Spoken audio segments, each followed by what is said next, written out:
আপনি নিশ্চয়ই এই অনুষ্ঠান যখন শুরু হয় এই অনুষ্ঠানের সভাপতি একটি বক্তব্য রেখেছিলেন। আজকের অনুষ্ঠানের যে সভাপতি আমাদের ছাত্র দলের সভাপতি রাকিব, সেখানে কিন্তু সভাপতি তার বক্তব্যে একটি কথা বলেছেন যে ষড়যন্ত্র কিন্তু শেষ হয়ে যায়নি। বাংলাদেশের গণতন্ত্রের বিরুদ্ধে যে ষড়যন্ত্র ছিল, আমরা স্বৈরাচারকে বিতাড়িত করেছি, জনগণের এই বিজয়টা অর্জিত হয়েছে, কিন্তু ষড়যন্ত্র কিন্তু এখনো শেষ হয়ে যায়নি।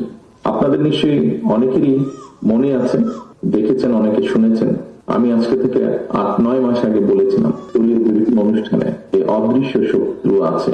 আপনারা নিশ্চয়ই বুঝতে পারছেন ধীরে ধীরে দৃশ্যমান হচ্ছে সেই অদৃশ্য শত্রু, যারা বিভিন্ন সময় বিভিন্ন ভাবে এই দেশের গণতন্ত্র, স্বাধীনতা, সার্বভৌমত্ব, মানুষের বিভিন্ন অধিকারের ক্ষেত্রে যারা বিভিন্ন সময় বিভিন্ন রকম বাধা হয়ে দাঁড়িয়েছিল, যারা ভিন্ন অবস্থান গ্রহণ করেছিল, জনগণের বিপরীত অবস্থান গ্রহণ করেছিল।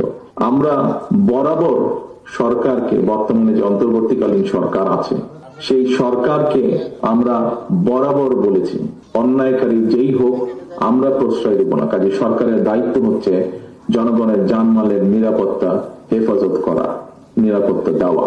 সরকার কেন ব্যর্থ হচ্ছে, এখানে যে শহীদের বাবা প্রশ্নটি তুলেছেন, একই প্রশ্ন, আপনারই একই প্রশ্ন আজকে আমাদের সবার এই সরকারের কাছে। তারা কেন প্রশ্রয় দিচ্ছে, তারা কেন আশ্রয় দিচ্ছে? গতকাল যে ঘটনাটি ঘটেছে আমরা খুব আশ্চর্যের সাথে লক্ষ্য করেছি। যাকে দেখেছি আমরা স্ক্রিনে, যাকে দেখেছি হত্যা করছে, তাকে কেন সরকার এখন পর্যন্ত অ্যারেস্ট করেনি? আমরা কি তাহলে দলে নেব যারা বিভিন্ন ভাবে মব সৃষ্টি করে একটি পরিস্থিতি তৈরি করতে যাচ্ছে, সেখানে সরকারের কোন প্রচ্ছন্ন কোন প্রশ্রয় আছে, প্রশাসনের কোন প্রশ্রয় আছে, প্রশাসনের কারো কারো কোন প্রশ্রয় আছে, সেটিকে আমরা তাহলে ধরে নেব?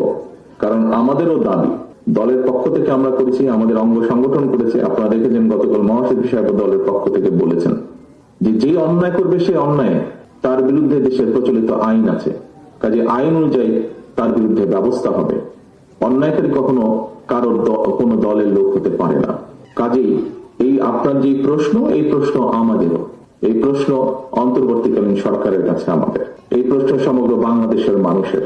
আমরা দেখেছি বিভিন্ন জায়গায় বিভিন্ন কিছু হচ্ছে এবং আমরা খুব ভালো করে খেয়াল করছি কারা একটি সুস্থ স্বাভাবিক পরিবেশকে বাধাগ্রস্ত করতে চাইছে।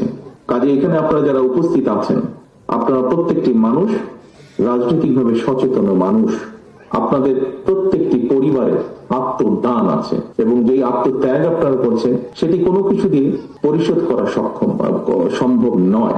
কাজে আপনাদের সকলের কাছে আমার প্রশ্ন, আপনারা জোর গলায় প্রশ্ন তুলুন, তারা আপনাদের যে স্বজনরা আত্মত্যাগ করেছে তাদের বিচার কেন আজ পর্যন্ত বিলম্বিত হচ্ছে? কারা মব সৃষ্টি করে বিলম্বিত করতে চাইছে? কারা এই সকল হত্যাকাণ্ড? কারণ দুদিন আগে আরেকটি হত্যাকাণ্ড হয়েছে, আমাদের যুবদলের এক কর্মীকে হত্যা করা হয়েছে, তার রক কেটে দেওয়া হয়েছে। কেন সেটি নিয়ে কথা বলা হচ্ছে না? কেন সেই বিচারের দাবি করতে গেলে বলা হচ্ছে যে বিএনপি লাশ নিয়ে মিছিল করছে? এই প্রশ্নের জবাবগুলো আজকে আমাদের সবাইকে খুঁজতে হবে, কারণ এই প্রশ্নের জবাবগুলোর সাথে বাংলাদেশের অস্তিত্বের সম্পর্ক রয়েছে, বাংলাদেশের মানুষের অস্তিত্বের সম্পর্ক রয়েছে। আজকে আমাদেরকে দেখতে হবে প্রকৃতগতভাবে কারা বাংলাদেশের মানুষের পক্ষে এসে দাঁড়ায়।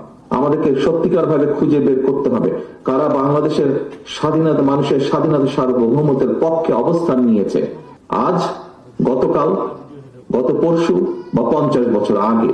কারা বাংলাদেশের মানুষের স্বাধীনতার পক্ষে অবস্থান নিয়েছে এবং কারা নেয়নি, এই বিষয়গুলো আমাদেরকে বিবেচনা করতে হবে, এই বিষয়গুলো আমাদেরকে দেখতে হবে।